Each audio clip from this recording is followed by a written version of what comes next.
I'm going to make some crawfish etouffee. Everything here are the best ingredients to make crawfish etouffee, except for one item: the crawfish tail meat itself. You see by that name, Boudreaux's? Well, if you've ever been to Louisiana or you've lived there, that's a common name down there. So right away you think that this product is from Louisiana, and in the small print you see where it comes from. This comes from China. It also says packaged with the fat on. There's no fat in here. This is a tasteless product. And most of the frozen crawfish tail meat is from China because they're not crawfish. They're langostino. Anyway, so we're going to do the best we can with what we have. What you do need is the brown roux. That's an absolute. And then onion, pepper, celery, garlic, stock. And since this has absolutely no taste in it, either use a fish stock or a shrimp stock or some kind of seafood stock. Well, the problem with getting good crawfish tail meat with the fat, so when you open the package and you taste it, it tastes like crawfish. This tastes like water. When I was in the Crawdaddy restaurant in the city here many years ago, and when I lived in New Orleans, we did purchase the frozen tail meat that was from Louisiana. So unless you are living there and have access to the whole crawfish live during the season, or you can purchase the tail meat locally down there, you're not going to have great success with this item. That's why I made a video of shrimp etouffee, because I had a feeling when I got this is what it was turn out to be. So, but I'm going to do it anyway, because the tail meat looks pretty. So we're going to make crawfish etouffee. The first thing we're going to do is saute the holy trinity, which is the onions, celery, peppers, and the garlics in there, in butter. I got to make this thing taste as rich as I can for the reasons I already explained. So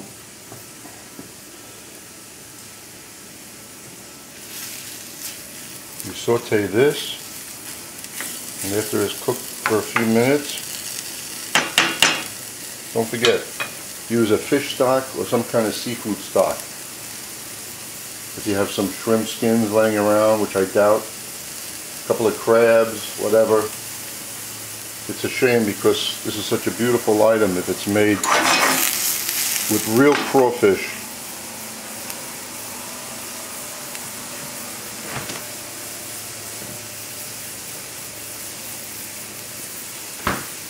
I mean, the look is there, but the taste isn't. And I wrote an email to this company blasting them for their product. It'll do no good, but at least I got that off my chest.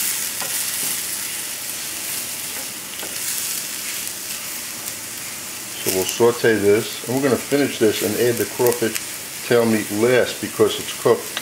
I'm not going to impart any flavor into this, so whatever flavor we have is going to be from the vegetables and the stock, and of course the most important item, I shouldn't say the most important, one of the most important items is the brown roux, which you have to make in order to do this, and I have a recipe for that. You have the brown roux warm and ready to add to that, which I have. Just heat it up in the microwave. It'll blend in easier, and this won't take long now. So we're sauteing this,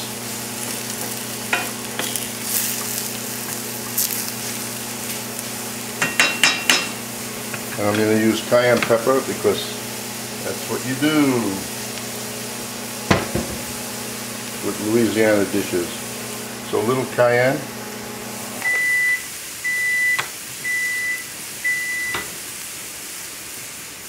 and a little sea salt, because that crawfish has no salt in it at all.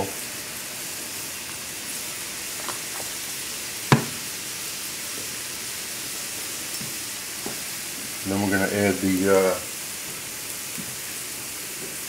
brandy.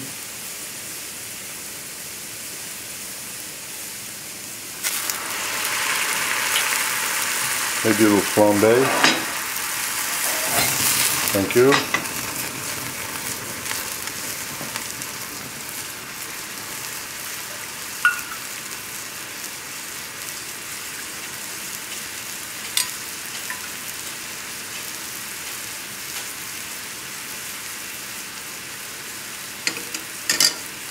I'm adding the fish stock.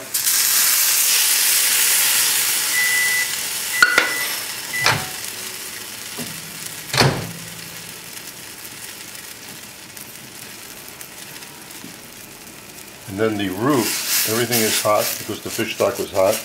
This roux is going to blend in very easily. As you see, it's fairly soft. I don't want to put too much, so you start slowly. Put a little. Almost forgot another item. And a little crushed tomatoes. Thank you. We're going to come out with a pretty color.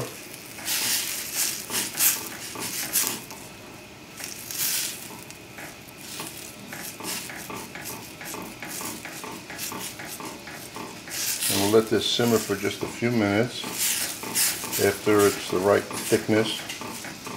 Not too thick, not too thin, just like any sauce that you make.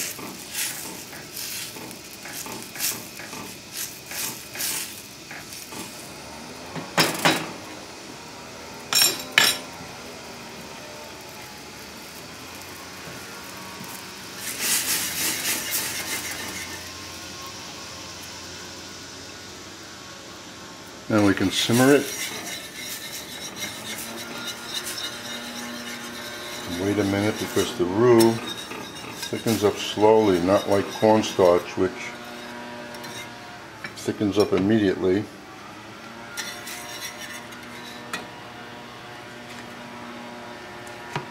Just remember to add a little bit at a time, just like that.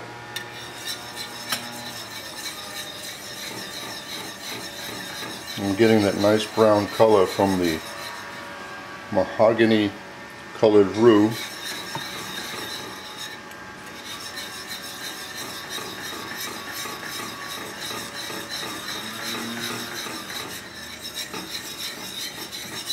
As long as this tastes good, the crawfish will look nice, or I should say those langostino.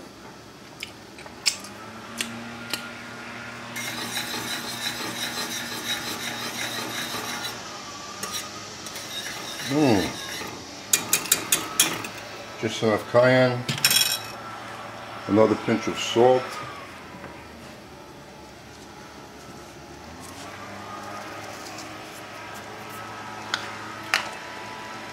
and it looks good.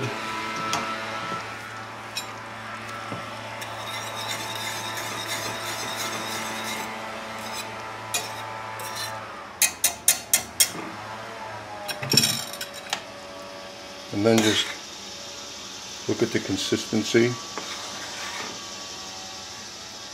Good. Because if you make it too thick, after it sits on your plate for about a minute, it'll turn to glue. So as long as it coats, see the coating of the back of the little spoon? Then it's thick enough.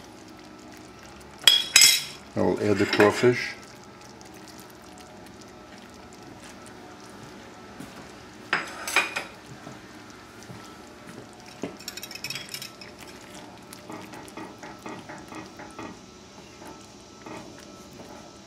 That's a shame. It looks like real crawfish etouffee.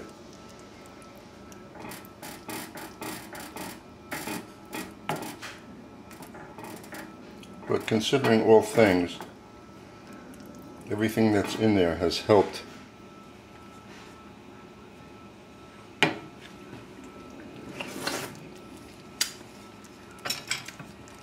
That has a nice flavor. So that's it. What do you do next? Get that steamed rice that you made, put it on a plate, and spoon this with it, and there you have yourself crawfish etouffee.